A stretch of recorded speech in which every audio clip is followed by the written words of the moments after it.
Монгол улс арбитрийн шүүхэд ялагдаж хан ресурс компанийн нөхөн төлбөр болгож 100 сая долларын төлөх өрөнд ороод байна.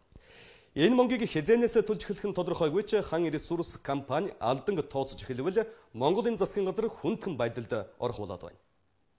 Улсын хурлаас цөмийн энергийн тухай хууль болон түүнийг дагж мөрдөх журмыг олон жилийн өмнө батлаж байсан. Ингэхдээ ашигт малтамлын хэрэг эрхлэх газарт байсан зарим чиг үүргийг цөмийн энергийн газар шилжүүлсэн юм. Улмаар цөмийн энергийн газар хайгуулын болон ашиглалтын бүх лицензийг шинжилэн бүртгэх шаардлагатай болжээ. Энэ үеэр Канадад бүртгэлтэй хан ресурс компани Дорнод аймагт эзэмшиж байсан 237А дугаартай тусгай зөвшөөрлийг хүчингүй болгосон юм. Хариуд нь 24 мянган тонн ураны нөөцтэй орд эзэмшиж байсан хан ресурс компани Монголын засгийн газрыг захиргааны энергийн шүүхэд өгсөн юм а. 3 шатны шүүх цөмийн энергийн газрын даргын шийдвэрийг хууль зөрчөөгүй. Хан ресурс компани 237А дугаартай цацраг идэвхт ашигт малтамлын тусгай зөвшөөрлүүдийг сэргээх үндэслэхгүй гэж үзсэн юм.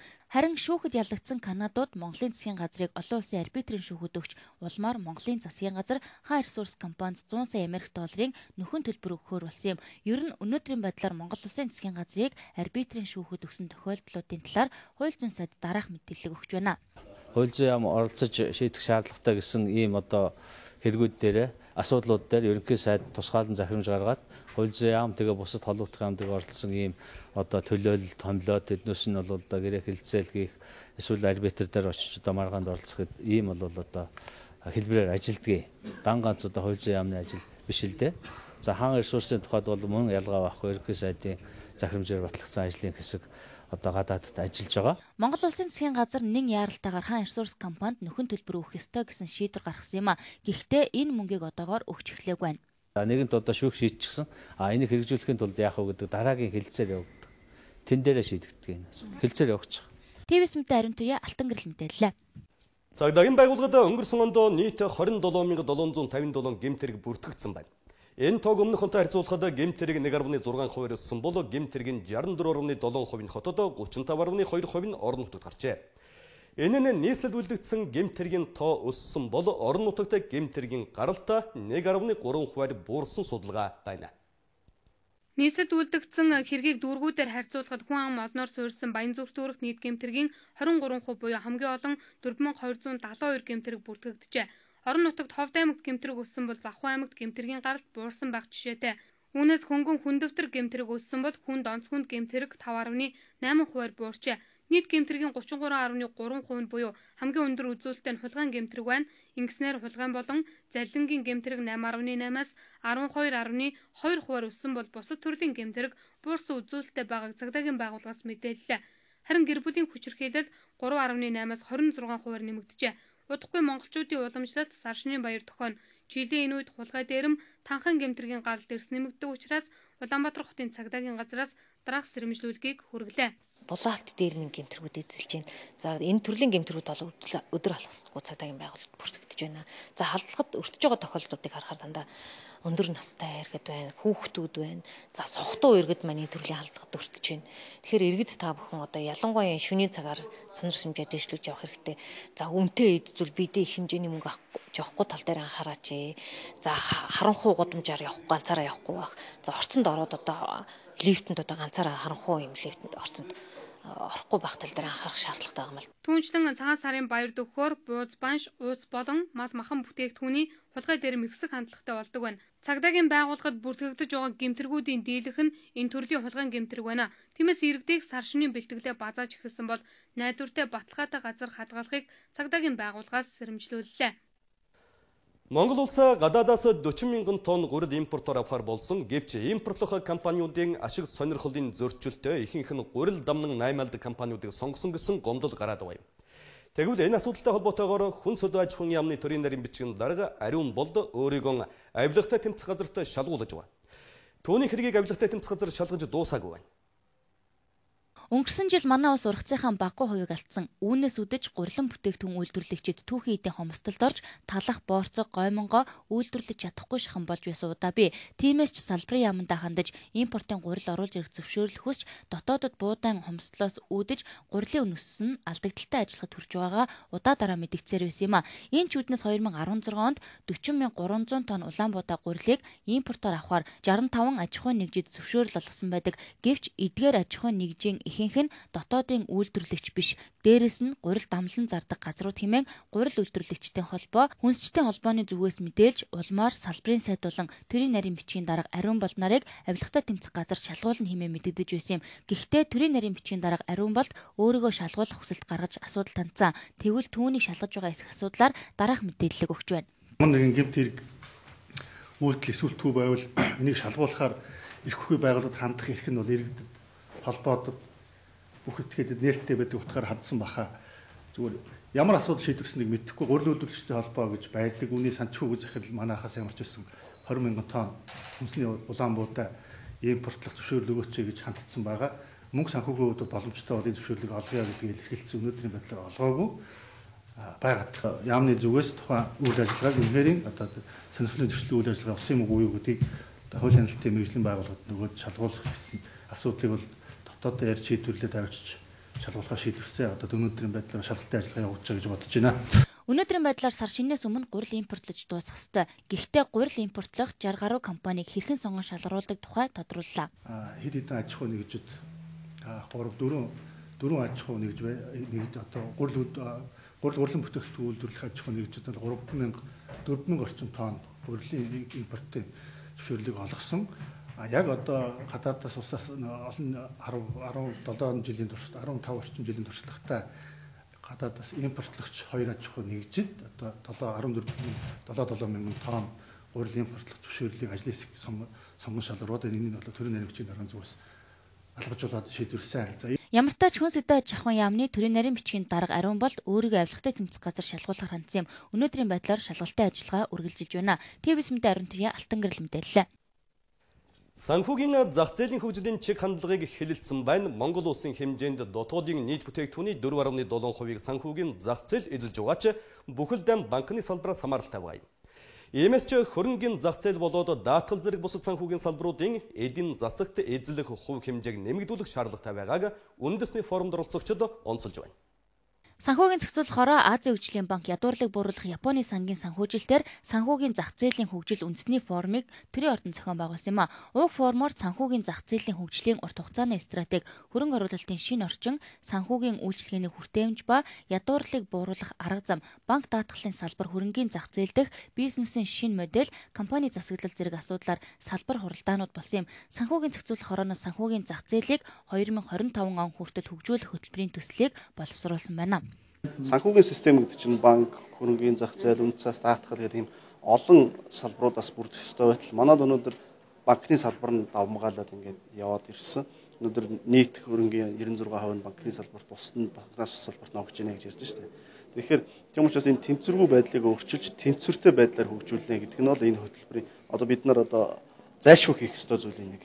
Тийм учраас энэ хөтөлбөрийн гол зорилгоудын нэг нь яг энэ тэнцвэртэй хөгжлийг бий болгоно. Тэгжээж энэ систем өөрөө өрсөлдөх чадвартай, үр ашигтай болно. Гол хүчин зүйл маань санхүүгийн сектор маань доктортой байх хэрэгтэй, олон төрөлтэй байх хэрэгтэй, хөрөнгөний зах зээл хөгжсөн байх хэрэгтэй, даатгалын салбар хөгжиж байж, бусад банк ус санхүүгийн байгууллагын үйл ажиллагаа их хөгжиж байж, одоо гол үүргийг гүйцэтгэх банкны секторт үүсэх эрсдлийг бас сэргийлэх ийм боломжийг бүрдүүлж байна. Монгол улсын эдийн засагт хөрөнгөний зах зээл болоод даатгалын зах зээлийн эзлэх хувь хэмжээ өчүүхэн бага, нийт зах зээлийн 96%-ыг банкны салбар дангаар эзлэж байгаа юм. Иймээс ч эдийн засгийг солонгоруулах банкнаас бусад салбарын дотоодын нийт бүтээгдэхүүнд эзлэх хувь хэмжээг нэмэгдүүлэх зорилтыг тавиад байгаа юм. Албаныхны зүгээс өнгөрсөн 2015 онд хөрөнгөний зах зээлд ихээхэн ахиц дэвшил авчирсныг онцолж байсан юм а. Тухайлбал засгийн газрын бондыг хөрөнгөний биржээр арилжиж эхэлснээс гадна 2 дахь зах зээл дээр хувьцаа гаргаж хөрөнгө оруулалт босгох аж ахуйн нэгжүүдийн тоо нэмэгцээр байгааг энэ үеэр хэлж байсан юм. ТВ-с мэдээ Ариун Туяа Алтан гэрэл мэдээллээ. Монгол Ардын хувьсалт намаас шатрын хичээлийг ерөнхий боловсролын сургуулийн хөтөлбөрт оруулах оюуны спортыг хөгжүүлэхэд чиглэсэн томоохон ажлуудыг хийхээр төлөвлөж байна. Энэ хүрээнд Төв дэлхийд эх орныхоо нэрийг дуурсгаж яваад шилдэг шатарчдын халз тэмцээнийг өнөөдөр зохион байгууллаа. Тэмцээнд үргэлжилсэн үгийн нэрт зохиолч Батын Нема агсны үр хүүхдүүд болон Монголын шатрын спортын салбарт нэрээ дуурсгаж яваа шатарчид оролцсон байна. Нацагт оржин нэрэмжит шагналт зохиолч Батын Неман үр хүүхэддээ шатрын спортыг багаас нь зааж сургаж, зааж зөвлөдөг байжээ. Өнөөдөр түүний үр хүүхэд ачзээ нарын дундаас шатрын спортын их мастер 1, олон улсын мастер 2, дэд мастер 5, олон улсын шатрын холбооны шүүгч 2, шатрын зүтгэлтэн 1 гээд оюуны спортын олон шилдэг тамирчид төрөн гарчээ. Иймээс Монголдо төдийгүй дэлхийд ховорт тооцогдох үе удам дамжсан нэрт шатарчтай алдаршуулах, бүх нийтээр шатрын спортыг хөгжүүлэх зорилгоор тус тэмцээнийг өнөөдөр зохион байгууллаа. Шатрын халц тэмцээнд Монгол улсаас төрсэн анхны олон улсын хэмжээний мастер Хатанбаатар, Монголын шатарчдын холбооны хүндэт ерөнхийлөгч Төвшин Төгс Тэргүүтэй нэрт шатарчд оролцлоо. Мөн шатрын спортын шилдэг залуу тамирчид нэгэн зэрэг 10 хүнтэй шатар нүүж уран нүүдлээ урлуулсан юм а. Хүндрэлтний хувьд бол маш их нэр хүндтэй ийм шинжлэх ухаан, спорт аль аль нэг гэж хэлж болно. Ингээд өнөөдөр бид Монголын төрийн ажлыг айтаа зөв явуулахад шатар ухаан хэрэгтэй гэсэн ерөнхий бодлогын хүрээнд энэ арга хэмжээг зохион байгуулж байна. Энэ арга хэмжээ маань өөрөө Ямагон гэр бүлээс төрсэн одоо үеийн шатрын энэ сайхан эрдмийг үж яваа гэр бүлийн хүндсэн. За шатрын спортод шатрын шинжлэх ухаанд өөрсдийнхөө амьдралыг дөрвүүлсэн хүмүүсийг хүндсэн ийм сайхан арга хэмжээ болно гэж бодож байгаа. За эндээс бид гарах үр дүн бол ерөнхий боловсролын сургуулийн хичээлийн хөтөлбөрт шатар гэдэг энэ хичээлийг оруулах гэсэн ийм санаа санаашиг эндээс дэвшүүлье гэж бодож байгаа. Одоо Ямагон гэр бүлээс энэ сайхан шатрын олон үеийн шатарчид төрж Монголд одоо энэ шатрын уулзалтыг авч явж байгаад бид бас баяртай байгаа юм. Одоо ийм гэр бүл бас их ховорхон байдаг баг. Тийм учраас бид бас ийм гэр бүлийг хүндэтгэж ийм олон гэр бүл бий болосоо гэж ингэж бодож бас энэ арга хэмжээг зохион байгуулж байгаа юм. За түүнээс гадна бас манай улсын шилдэг сайн эмэгтэй хэрэгтэй тамирчид маань байна.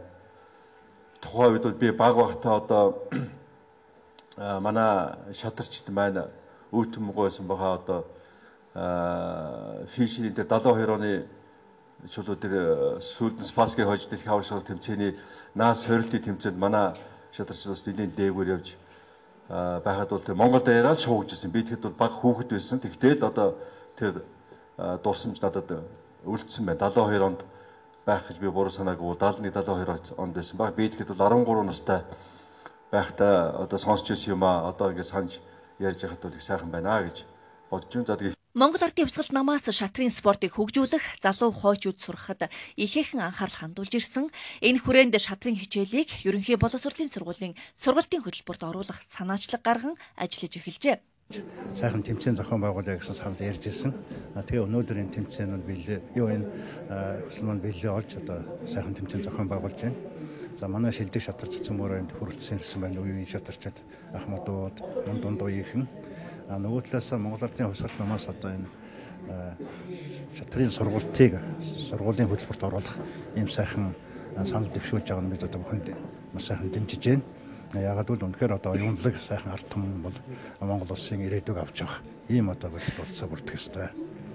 Нөгөө талаас ер нь манай олон түмэн шатрын ач холбогдлыг маш сайн ойлгож байгаа. Сүүлийн үед хүүхдүүд бол бас PC тоглоом болон босоод Монгол зуршил их артах болсон. Нөгөө талаас сая бас зарим хэлсэн хүмүүсийн үгэн дотор байна. Яагаад хүмүүс одоо юм санаагаа төвлөрч чадхаа байсан юм нөхцөл зөвхөн компьютераараа бүх ажил амжуулдаг ийм нөхцөл шатрын ач холбогдол маш чухал байна. Би одоо шатрын спортод хичээлээ 4-р хичээлдээ орж байна. Тэгээд би Аз ТV-ийн аврах шалгаруулах тэмцээнээс хүрэл медаль, сурагчдын дэлхийн аврах шалгаруулах тэмцээнээс мөнгө хүрэл медаль авсан. Бас би 2014 оны улсын аваргаар 5 дугаар байранд орсон. 2015 оны улсын аваргаар хүрэл медаль авсан. Шатрын спорт хүнийг цэгцтэй зөв сэтгэх, алсын хараагаа зөв тодорхойлоход тустай. Энэ ч үүднээс Монгол Ардын Хувьсгалт нам тус тэмцээнийг Монгол төрийг урлахад шатар ухаан хэрэгтэй уран дор зохион байгуулж, улсаа хөгжүүлэхэд шатрын нүүдэл шиг нарийн ухаан цэгцтэй бодлого хэрэгтэй гэдгийг нийгэмд харуулахыг зорьсон байна. Апо трейдинг компани олон улсын чанарын удирдлагын тогтолцоовлох ISO 9001/2008 стандартыг хангаж, SGS олон улсын баталгаажуулалтын байгууллагаас батламжаан гардан авсан байна. Апо трейдинг компани үйлдвэрлэсэн эрүүл аюулгүй чанартай шингэн хүнсийг хадгалах, түгээх өндөр хүчин чадалтай дэлхийн жижигт нийцсэн тээвэр логистикийн зох систем бүхий агуулгыг байгуулан үйл ажиллагаагаа байнга өргөжүүлэн ажиллаж байна. Тэгвэл энэ удаа ISO 9001/2008 нь олон улсын чанарын удирдлагын тогтолцооны стандарт бүхий эцсийн бүтээгдэхүүн бараа үйлчилгээг баталгаажуулахаас гадна бүтээгдэхүүн боловсруулах үйл явцыг илүү анхаардаг байна. ISO 9001/2008-ын гол зорилго нь тухайн байгууллагын бүтээгдэхүүн үйлчилгээ хэрэглэгчдийн сэтгэл ханамжийг бий болгоход тогтмол чиглэдэг гэсэн баталгааг хэрэглэгчдэд өгдөг байна. ISO 9001 энэ чанарын удирдлагын тогтолцоо гадаад болон дотоод зах зээлд бидний үйлдвэрлэх чадварыг дэвшүүлж бидэнд дахин олон чанарын стандартуудыг авах энэ өргөн боломжийг нээсэн гэж би ойлгож байна. Өнөөдөр Ахуй Трейдинг компани гэрчлэгээ гардуулах арга хэмжээнд хүрэлцэж оролцож байгаадаа маш их баяртай байна. Тэгээ би энэ Ахуй Трейдинг компани ISO 9000 хэрэгжүүлсэнд маш их өмнөөс нь талархаж байгаа юм. Ахуй Трейдинг компани бүтээгдэхүүнийг олон улсад мөн Хонконгоос энэ бүтээгдэхүүнийг тэдний бүтээгдэхүүнийг худалдан авч удахгүй зах зээлээс худалдан авах боломжтой болно гэдэгт эргэлзэхгүй байна. Дэлхийн хөгжилтэй хөл нийлүүлэн ажиллахын тулд зөвхөн техник технологийн шинжилгээр хязгаарлагдахгүй. Цаашид компанийнхаа соёлыг хөгжүүлэх удирдлага, хяналтын тогтолцоог илүү өндөр үр ашигтай, оновчтой зохион байгуулах, менежментийн чадхуйг бэхжүүлэн харилцагч хэрэглэгчдийнхээ сэтгэл ханамжийг байнга дээшлүүлж, улс орныхоо хөгжилд хувь нэмрээ оруулахын төлөө Ахуй Трейдинг компани хүчин чармайлт гарган ажиллаж байгаагаа дуулгасан. Энэхүү ISO 9001 2008 олон улсын стандартад нийцсэн чанарын удирдлагын тогтолцоог хэрэгжүүлсэн үндэсний компани нэгээр нэмэгдлээ.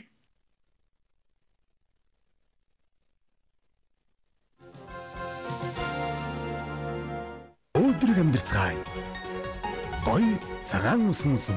Vitaфит компани бүтээгдэхүүн. Далаа багшаар хэвээ аравнаа л болсон. Өгөөж ин тэр сайхан боовыг аваад өгөөчтэй жилээ. Өгөөчтэй хамт өнгөрөөмөр л байх юм. Атар хэвийн боо. Талхчиг хөлцөд компани. Сар шиндээ сайхан шинлээрэ. Дарамт зөвхөн тэнгэрээс